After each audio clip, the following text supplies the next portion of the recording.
Hello friend, नमस्कार। तो इस वीडियो में लाभ और हानि के यानी क्रय मूल्य, विक्रय मूल्य और बेईमान विक्रेता पर आधारित प्रश्नों को हल कराने वाला हूं। तो प्रश्न नंबर पहला है हमारा यानी टाइप फर्स्ट, क्रय मूल्य निकालना। तो प्रश्न नंबर पहला, यदि किसी वस्तु को 390 रुपये में बेचकर कोई व्यापारी 20% मुनाफा कमाता है तो उस वस्तु का क्रय मूल्य ज्ञात करना है। तो 20% मुनाफा कमाता है तो वस्तु का क्रय मूल्य ज्ञात कीजिए।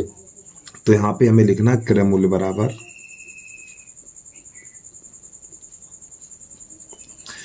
तो कितने में बेचा, 390 में बेचा। और जब हमें क्रय मूल्य निकालना होता है, लाभ या हानि प्रतिशत नीचे रखा जाता है।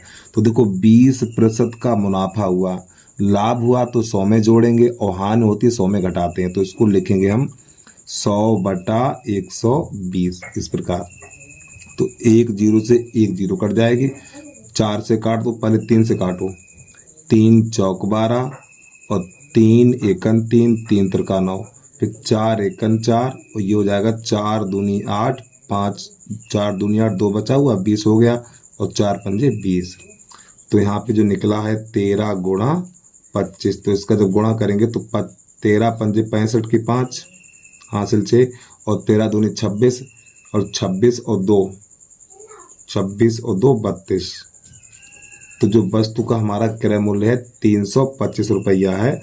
तो इसका विकल्प नंबर हमारा बी सही हो जाएगा। तो उम्मीद है प्रश्न आपको समझ में आ गया होगा। बस क्रय मूल्य के लिए आप एक चीज ध्यान रखिए, 100 ऊपर रहेगा और लाभ प्रतिशत नीचे रहेगा, इतना ध्यान रखिए बस। चलिए दूसरा प्रश्न देखिए। इसका दूसरा प्रश्न कैसे करते हैं। दूसरा प्रश्न है हमारा, किसी वस्तु को 35 रुपये यानी 352.8 रुपये में बेचकर 12% की हानि हुई तो वस्तु का क्रय मूल्य ज्ञात कीजिए। देखो पीछे वाले प्रश्न में हमें लाभ हुआ था तो 120 लगाया था, यहाँ पे हानि हुई है तो यहाँ पे 100 में से 12 घटाएंगे तो 88 बचेगा। तो यहाँ पे लिखना है क्रय मूल्य बराबर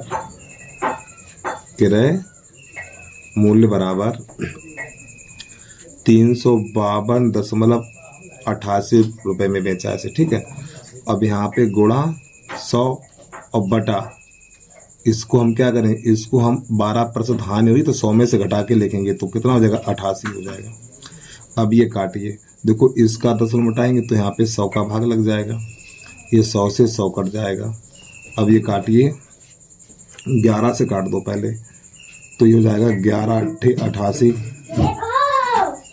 = 88 और 11×3 = 33, यहाँ पे 2 बचा हुआ है, 11×3 = 33, 2 बचा हुआ, 11 दूनी 22, फिर 11 का भाग 8 में नहीं लेगा तो भाग खाए बिंदी और 11×8 = 88 इतना।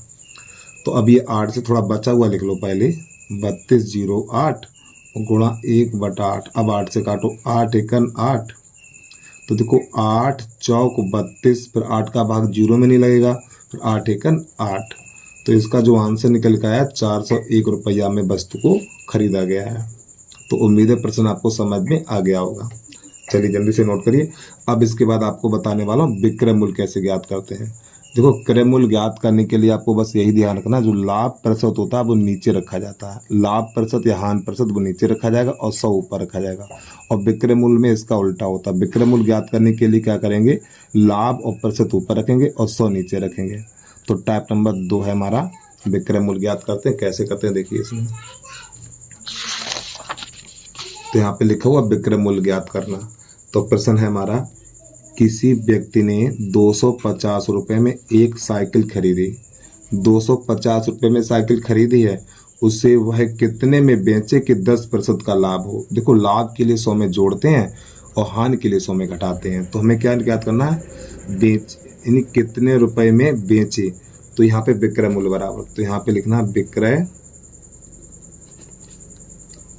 मूल्य बराबर साइकिल का क्रय मूल्य कितना है 250। अब यहाँ पे देखिए बेटा 10% का लाभ ले रहा, तो आप क्या करेंगे 110/100। तो ये 2 जीरो से 2 जीरो कट जाएगा हमारा,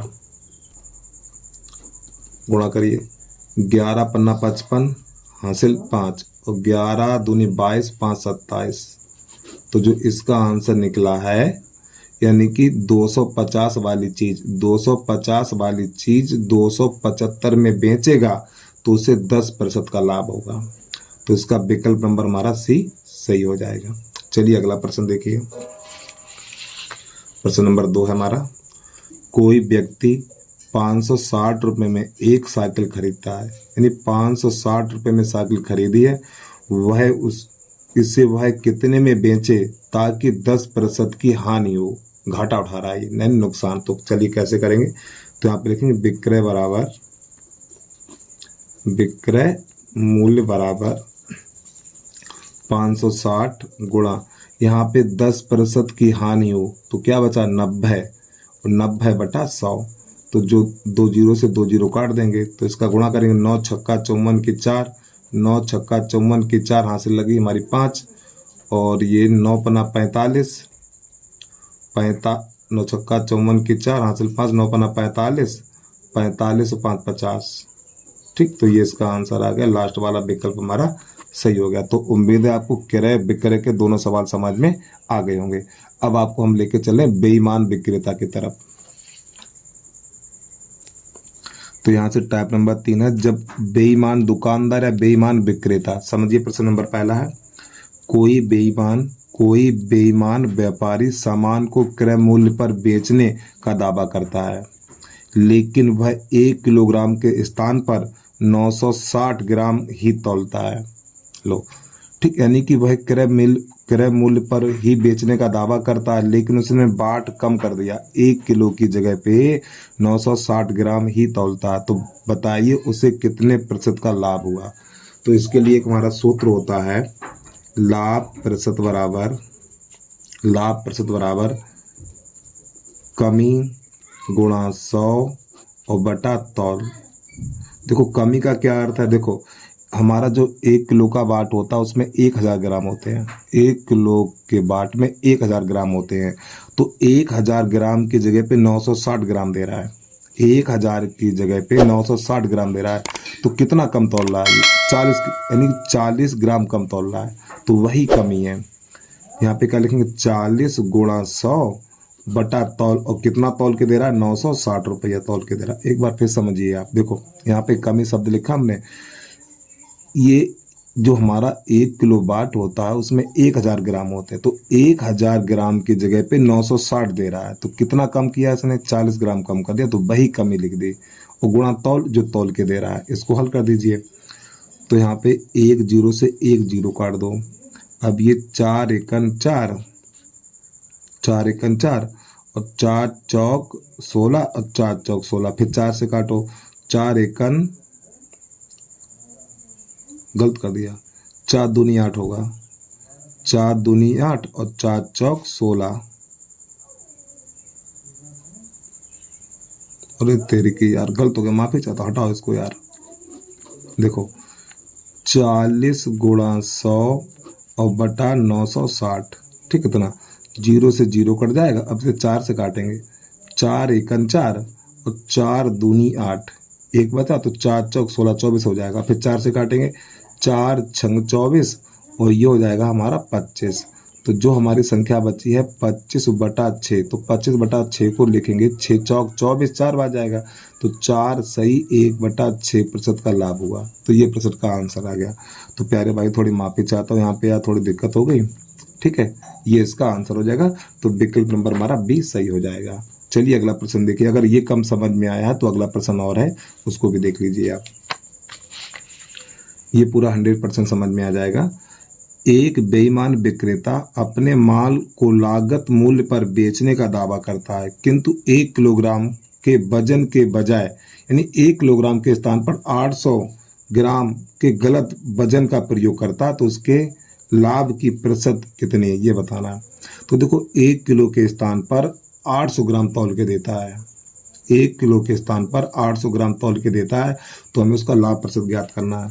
तो लाभ प्रतिशत बराबर यहाँ पे लिखेंगे कमी गुणा 100 और बटा तौल।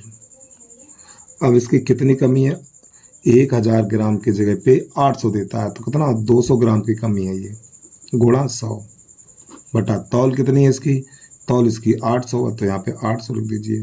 तो 200 एकन 200, 200 चौको इतना हो जाएगा, फिर 4 एकन 4, तो ये हो जाएगा 25। तो इसका आंसर आ जाएगा 25%। तो ये इस प्रश्न का आंसर आ गया। ठीक है, तो उम्मीद है आपको समझ में आ गया होगा। और प्यारे भाई, छोटी सी रिक्वेस्ट है, जिस भाई ने अभी तक यूट्यूब चैनल को सब्सक्राइब नहीं किया है, यूट्यूब चैनल को सब्सक्राइब करके बेल आइकन घंटी को प्रेस कर लीजिए और कमेंट करके जरूर बताइए वीडियो हमारा कैसा लगा है। चलिए, इसमें एक और प्रश्न, उसको भी देखिए आप। अब इस प्रश्न में क्या होता है, जरा ध्यान समझिए। किसी व्यापारी के पास एक तराजू है जो 1 किलोग्राम के 1200 ग्राम दिखाता है, यानी कि 1 किलोग्राम को 1200 ग्राम दिखाता है। वह अपने क्रय मूल्य पर ही 10% अधिक अंकित करता है। तो शुद्ध लाभ ज्ञात, यानी शुद्ध लाभ प्रतिशत ज्ञात कीजिए। यहाँ पे 2 तरीके से लाभ ले रहा है, यहाँ पर ये बंदा 2 तरीके से लाभ ले रहा है। 1 किलोग्राम की जगह 1200 ग्राम इसका बाट दिखाता है, एक तो लाभ इसका ये हो गया। और इसके बाद क्रय मूल्य पर 10% अधिक अंकित किया, तो यहाँ पे 2 तरीके से लाभ कमाता है। तो उसका शुद्ध लाभ क्या है ये बताना, तो समझिए। तो यहाँ पे जो तौल के लाभ कमाता है उसको देखिए पहले। तो यहाँ पे लिखो तौल के द्वारा लाभ प्रतिशत। तो यहाँ पे सूत्र वही है, देखो कमी हो चाहे वृद्धि हो, यहाँ पे वृद्धि हो रही, 200 ग्राम की वृद्धि हो रही है, तो 200 गुणा 100 और बटा कितना आएगा, 1200 आएगा, नहीं 1000 आएगा हमारा। ठीक, कितना आएगा नीचे, एक बार फिर समझिए आप। जब इस प्रकार का प्रश्न है तो यहाँ पे 200 ग्राम अधिक दिखा रहा है, तो 200 गुणा 100 बटा 1000 शुद्ध निकालना है ना हमें, तो 1000 का भाग लगेगा। तो यहाँ पे 3 जीरो से ये 3 जीरो कट जाएगा। तो तौल के तो वो लेता 20% का लाभ, तौल के कितना लाभ लेता है, 20%, और क्रय मूल्य पर कितना लाभ लेता है, 10% का लाभ लेता है। ये हमारा तौल के 20% का लाभ लेता है और क्रय मूल्य पर यानी कि 10% अधिक अंकित कर दिया, तो ये 2 लाभ हो गए। तो इसका शुद्ध लाभ क्या, तो आपने एक सूत्र देखा होगा, plus minus x plus minus y और प्लस एक्स वाई बटा 100। यहाँ पे माइनस का चिन्ह होगा, ठीक, यहाँ पर प्लस ही होगा। ये सूत्र आपने देखा होगा। यहाँ पे प्लस के लिए, प्लस लाभ के लिए आता है और माइनस हानि के लिए आता है, ये तो पता ही होगा आपको। तो यहाँ पे दोनों जगह लाभ है, तो यहाँ पे प्लस प्लस लिखा जाएगा, 20 प्लस 10 और प्लस 20 गुणा 10 और बटा 100। 2 जीरो से 2 जीरो कट जाएंगे। अगर आप कंपटीशन की तैयारी करते हो तो आपने सूत्र देखा होगा, 30 ये 20 और 10 30 और प्लस 2, तो ये कितना हो जाएगा, ये 32% लाभ हो जाएगा। जो हमारा शुद्ध लाभ है वो कितना, 32% है। तो इसका विकल्प नंबर हमारा ए सही हो जाएगा। तो बस प्यारे भाइयों, आज के लिए इतना ही। तो बस, जय हिंद, जय भारत।